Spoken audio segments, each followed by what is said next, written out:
What's going on, everybody? Jordan here for another episode on the Digital Marketing School. And in this episode, we're just going to keep on going from our last automation video where we taught you actually how to build the automation in ActiveCampaign, how to come up with the automation ideas, and how to actually, make that into a campaign that's going to be effective, right?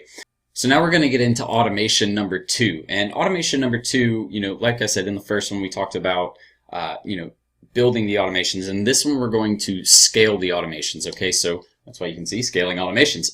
And what that means is basically just keeping the automations going, keeping your business engaged with the potential customers through the lifetime of their stint with you in email marketing. So that's what we're going to do. We're going to look at how to build follow-up series. What you want to keep in mind, what's important. So we're just going to go ahead and jump in. And again, this is more it's more theoretical than it is actual practical stuff. You're not going to, be doing a lot with this. You just need to plan and think about this part. This is part of the planning process because, again, marketing is planning. That is the key to marketing success. Okay? That really is the key. Like, the main thing is planning. When you don't plan, you don't have success with marketing. Trust me, I've done that before. But anyways, into the screencast. So first thing we're going to look at in this lecture, again, we're going to go over creating follow-up email automations. You will create different automations with different content based on who your ad or your copy is appealing to. All right. So here are some different types of campaigns that you can run for follow-up email campaigns. So you already have them. They've gone through one automation. You want to keep them going because, they maybe haven't purchased yet, or they have purchased and now you're trying to upsell them. Those are the reasons why you send people through more automations. And the other reason why is because you don't want to send the email content by yourself by hand, right? So you're going to send them through another automation. So what types of automations do you want to send, or what type of content do you need to look at sending? So first and foremost is going to be top of mind awareness campaigns. These are automations that you definitely want to have in place. And what these are meant for is really just to send them, say you have a weekly or monthly blog that you send out. You want that to be part of an automation where you already have your blog content and you can keep adding to that automation, and you're sending them out maybe past blogs that you think that they haven't read. It doesn't need to be the ones that are currently coming out, but past information that they haven't read. You literally just transfer that to a blog and send, or transfer that to an email document and send that to them. So you're keeping them engaged and you're giving them, make sure the content is still relevant. But if it's relevant content, all you have to do is go back to your database of content or documents that you've created and put it into an email automation. Now you're still staying in touch with them. You're finding another way to stay in touch with those audiences, right? So that's top of mind awareness. I mean, and it can be anything. It can be, maybe an inspirational message that you do maybe once a week or something like that. Or maybe a fun, that actually works better. Facts. People like to read facts, especially if it's related to something that they're specifically interested in. So like for digital marketing, if I were to send out a fact email once a week or something like that, I always am sending out stuff, but maybe just one-off quick facts that, that could be an automation that I set up. And, now think about it, it's not a bad idea. But, top of mind awareness, that's all it's for. It's to keep them engaged, to keep them thinking about your business, because the more times you can say your name to basically their conscience, or their subconscious, that's really what I'm trying to say, but their subconscious, the more you can say that, the more likely that you are going to have a chance of success in selling them on something, because you're giving them information, you're helping them, so that way when they actually have or come to that period where they're in doubt, they're going to come to you for answers.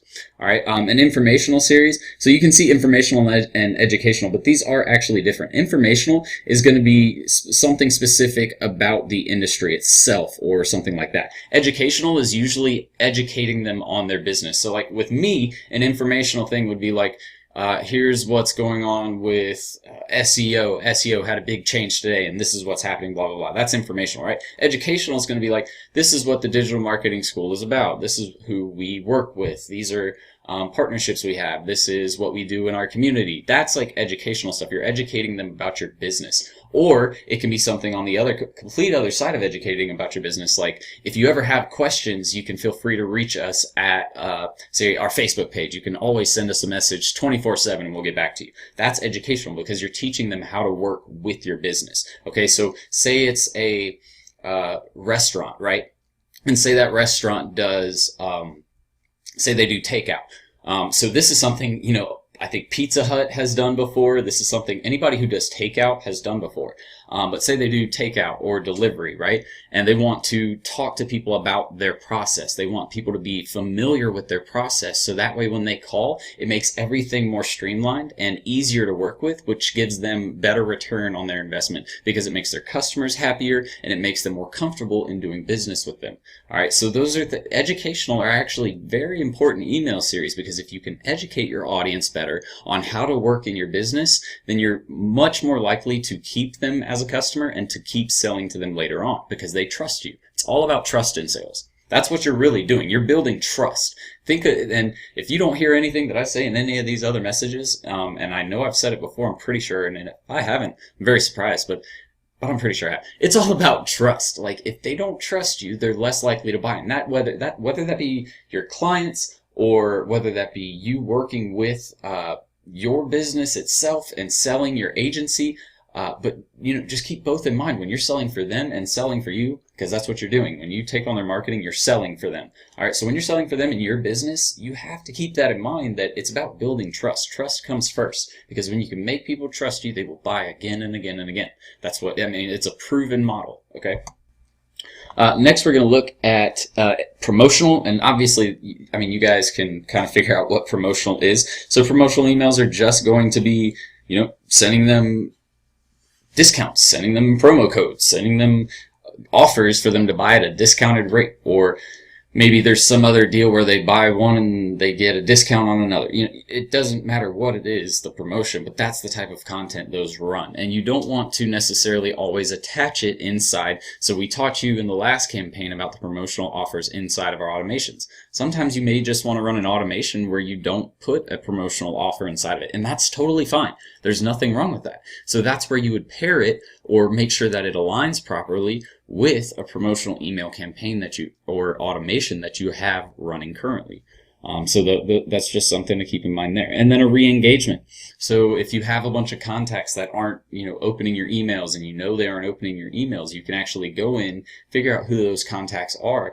And by tagging, basically, you can do something where if somebody hasn't opened, you can set conditions basically to where if somebody hasn't opened a majority of the emails that you're sending, basically, you can send them through an automation. You can use that as a trigger to start an automation and say, okay, well, we want to re-engage these people. What's something we can do to get these people to buy from us? And you have to be creative right there. This isn't content marketing, so I can't necessarily teach you something specific on how to do that, but re-engagement is literally just giving them something, giving them a reason to get back involved. Whether that be giving them a free trial or just something free in general, but giving them something to where it's going to capture their attention again and say, okay, maybe I do need to check this out again. Maybe I'm missing something.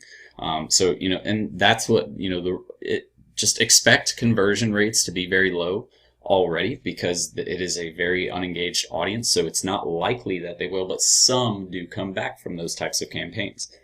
And then finally, and this isn't necessarily the last example, there are tons out there.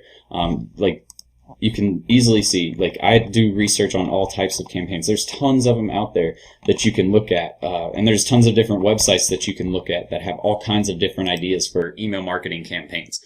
There are just probably hundreds of different types of email automations that you can create. You just have to be able to get creative. So just do some extra research. If you're stumped on ideas on what kind of automations you want to run, go do some research on types of email automations and figure out what might work best for your business. But seasonal is pretty straightforward. It's just if say it's a clother not a clother, but a retailer. Say that a retailer, they're selling clothing.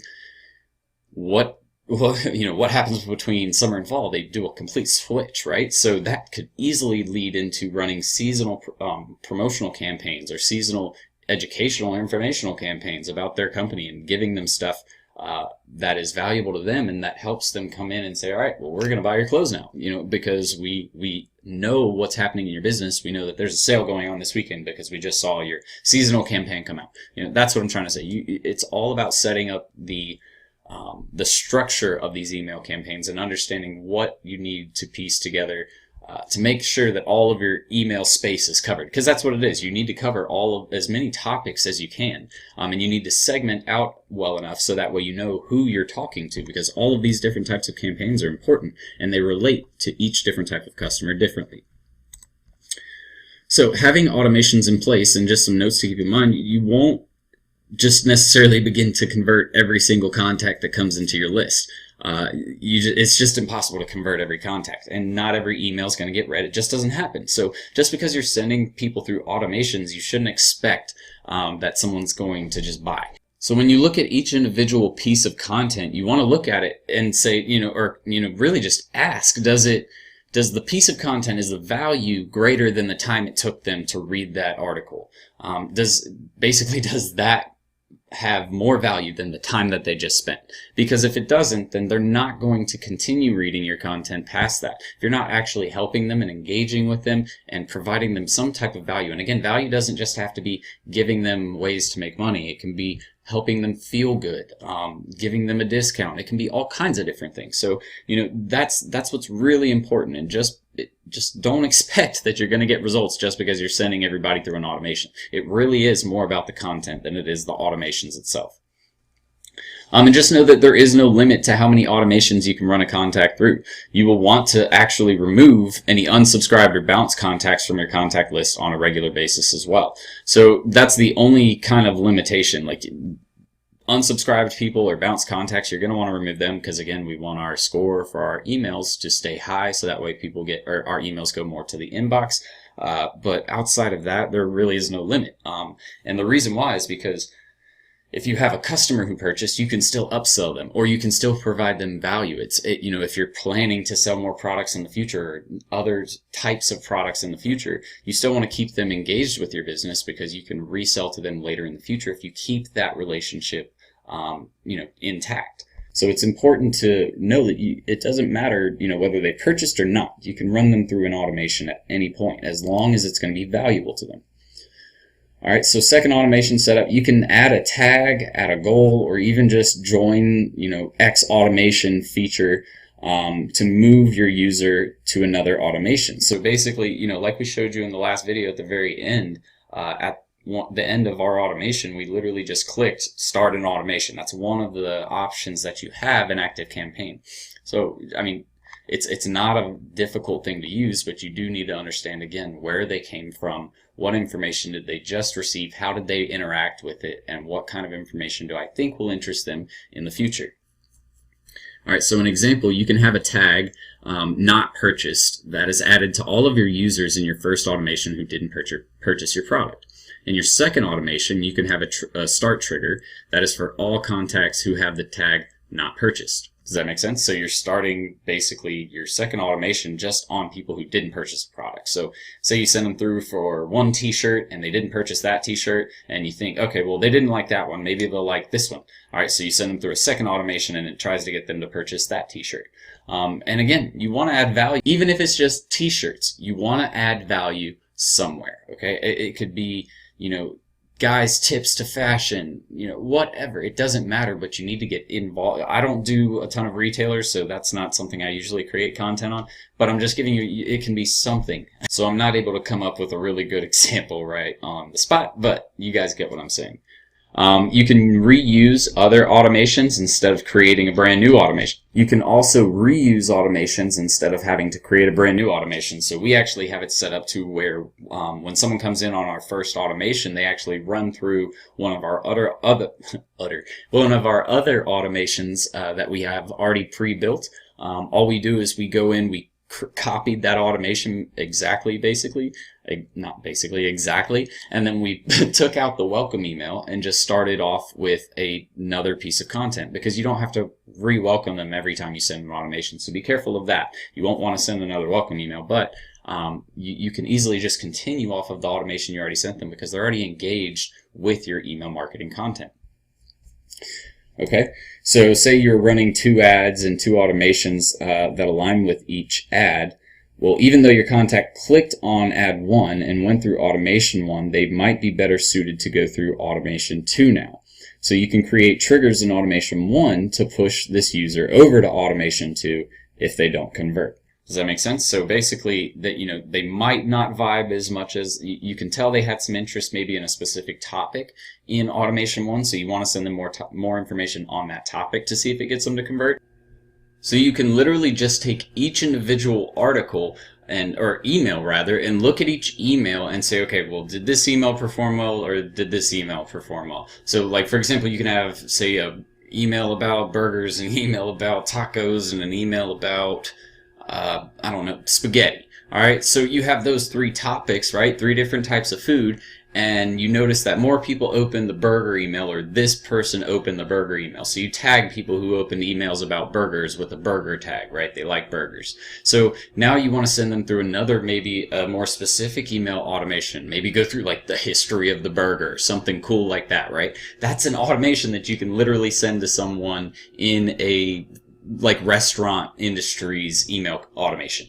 All right, that is a cool little thing. If you know what types of automations they're more likely to open, or emails they're more likely to open, you can customize messaging and send them content that they will vibe better with. Okay, that is the point of doing automations. That's the point of doing tagging and segmenting, so you're able to customize your messaging and make sure that you're appealing to each individual contact as best as possible. So that's that. Follow-up automations, again, just some quick things. Follow-up automations can be useful for upselling your customers, or even just to keep current clientele involved in what you're doing. You can also use these for e-commerce stores to remind contacts about an abandoned cart. That's a great automation to have running, something that automatically sends if they visit or add something to a cart but they don't purchase. So if they visit a specific web page and don't actually meet the checkout page, so that's where you use your logic statements, like they met this page but they never saw this page, so we want to send them through this. That's how you kind of would structure those. But that's basically some of the types of automations you want to look at doing on top of the ones we mentioned earlier. So why send them through another automation? And again, the most important reason why is, as you know, most users don't necessarily just buy a product just because you showed them a really cool ad or some guy doing something really weird or funny, right? On average, it takes a lead anywhere from 5 to 7 times to hear about or even see an ad or product before they're actually going to purchase it. So this is why companies work on building frequency behind their ads. So by adding email marketing to the list, your business establishes basically another point of contact with the lead, which in turn increases the rate of success. That's what you have to understand is, so you're not only doing social media, you're not only doing, web content via maybe a blog or vlog, but you're also sending them email content to stay in touch with them there. You're doing all the social media channels, email marketing. Now we're putting it all together, and we have a fully comprehensive marketing campaign that is touching people in more than just one place, right? And it also looks good when you can structure, I guess, when you add a powerful email campaign behind a business, it almost seems, or not almost, it definitely seems and makes your business seem more legitimate, more of an authority in the industry, because you're not only working with, social media, but they see you're sending out strong email campaigns too. It makes them trust you a little more, right? So your contact clicked on your ad for a reason. Basically, they're interested in what your ad was, which is why they gave you their email address in the first place, right? If your automation doesn't work, then try a new perspective. Try a different type of copy or different type of messaging. Try different images if you're using those, or different videos if you're using those. But it's all about, trying to I've said this a ton, this message, and the reason why is it's because you have to appeal to each individual customer individually. They want to know that you're listening to them and looking out for their best interests. They don't want to feel like you're just some big corporation trying to take their money. All right.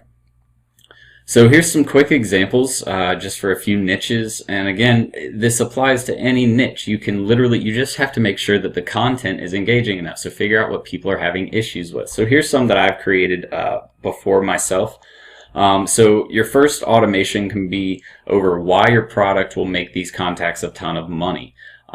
If like this is an example, if that doesn't work, then you can send them through an automation that shows them your techniques, methods, and what the science behind your method is. So say For my business, if I send them through the business automation, building a 6-figure business, and, they get engaged, but they don't purchase, I'll send them through the digital marketing audit template automation that I have built that teaches them more on selling businesses digital marketing services, basically. So that's one. Here's one for a restaurant example. So that's kind of like for an educational niche. Here's some more that you guys can relate to. A restaurant example. The first automation would be hottest food trends. So you could do like just the coolest like foods that you've seen on the market and just like do quick little articles about them.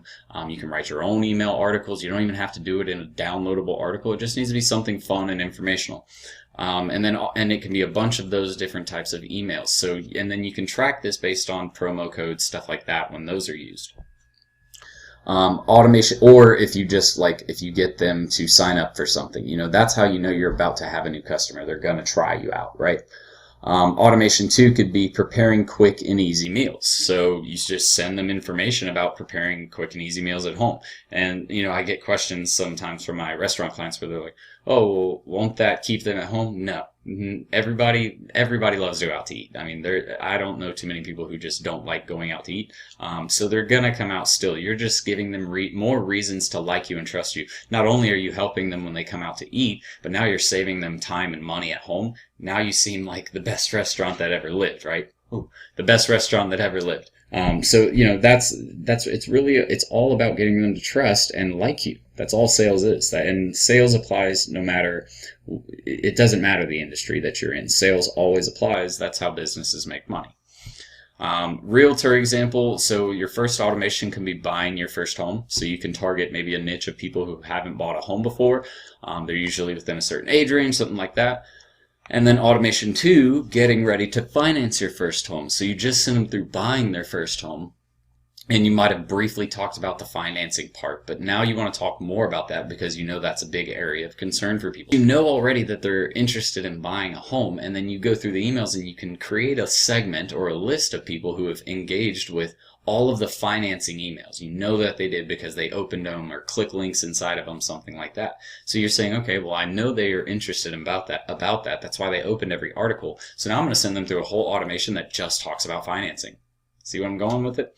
All right, next is going to be doctor example. And the first one could be automation 1, living a healthy lifestyle. Auto 2 can be healthy tech for the modern human. So you just send them through like an automation that talks about, tech trends that are coming up for people who are healthy and, like the Fitbit, stuff like that. But do you guys see where I'm going with this? It's not hard to create automations. It's very, very simple. You just have to take the time to plan. The most important part is creating valuable content. If the content isn't valuable, your email automations don't do anything for your business. So take more time and spend more time in planning the content and planning how you want this to all work than you are actually, just trying to figure out how to use ActiveCampaign, because that's the easy part. The hard part is actually figuring out how to build structure to your campaign to where it's actually going to provide value to potential customers and make them purchase. That's the most important part. So that's basically it, guys. I mean, scaling automations, like I said, it's more theoretical than it is actual, going in and working on stuff. You just have to understand why they're important, how they work, what types of automations you can run. And then once you understand that, which just watch this video, then you're good to go. You can set up all the automations you want. So that's it, guys, for this email marketing automation series. Again, if you guys have any questions or comments, make sure to leave them in the little section below so that way I can get to you. Again, another great way is just to reach out to me on my Facebook page or in the private group. So if you aren't in the private group, you definitely need to get into that. Again, just send me your email for your Facebook login so that way I can invite you to the group. Again, it's private. That's the only way I can invite is if you send me your email to that group. So I'm going to get out of here, guys. I hope you enjoyed this episode. I'll see you guys on the next one. Until then, Serial Entrepreneur out.